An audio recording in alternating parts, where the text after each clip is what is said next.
everyone, Mike Arnold here, co-founder of Patroni Partners on Bob Iacino. So, Bitcoin breaking down, could not get the first cross rotation zone. Remember I talked about the double cross pattern, never happened. It could not pull it up again. We just stayed in this horizontal channel, came down to retest this key lows and broke through it. What do we do then? Everybody who's following this should know by now we do the 12 and 25% projection. So we use this key swing high.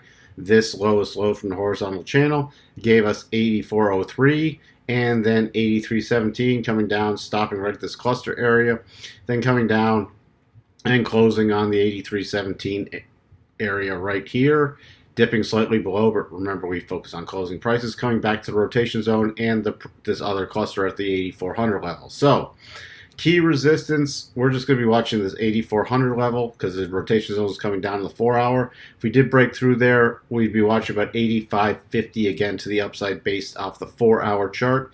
I am going to move this now since we've hit all these levels and we have a pausing bar.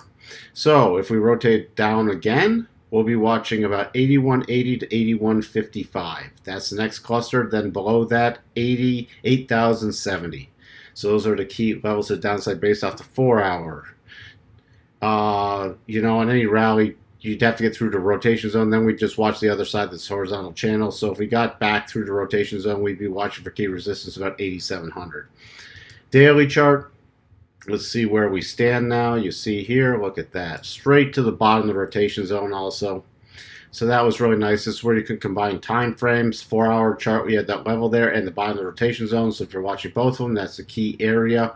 If you're shorting, you know, take some profits or move down a stop. If you're looking to buy, that's a great area to watch for a reversal pattern. There was no reversal pattern there yet, but that's a great area to watch for it.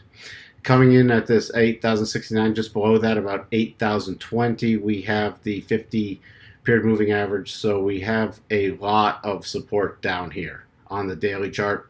Increased volume on the sell-off, so there is some selling pressure coming in.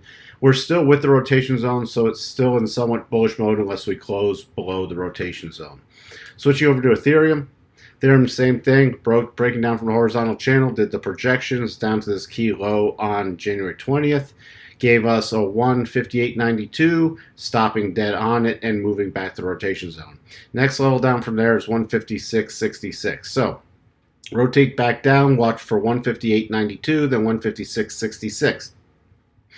On any rally, first level of key resistance, this little shelf right here, tying into the upper end of the rotation zone, about 165. Then on a continued rally, 169 is the major resistance.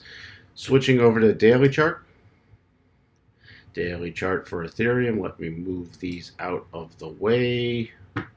Align them over here more. Okay. So you see the bottom of the rotation zone. Let me zoom in a bit. Bottom of the rotation zone lining up right with that 156.66 area, 156.19 to 156.66. So in any further sell-offs, that's the very key area of support. If we did fall through to that, we'd be watching that back down to about 150. That's about all we have for you on Ethereum and Bitcoin. We'll talk to everyone soon. Bye for now.